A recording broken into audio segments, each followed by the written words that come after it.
قدرمندو عمر فاروق رضی الله تعالی عنہ یا ورځ مدینه طیبه کې گشت کړي. یک موسفی در میبینه که سوالگر است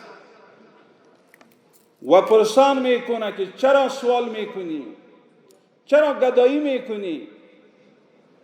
هغه لطف وکړ چې اوس زه اسلامی نظام ته جزیه نشم ورکولی، نو په دغه وجه باندې ګدایګري کوم چې تاسو ته جزیه درکم.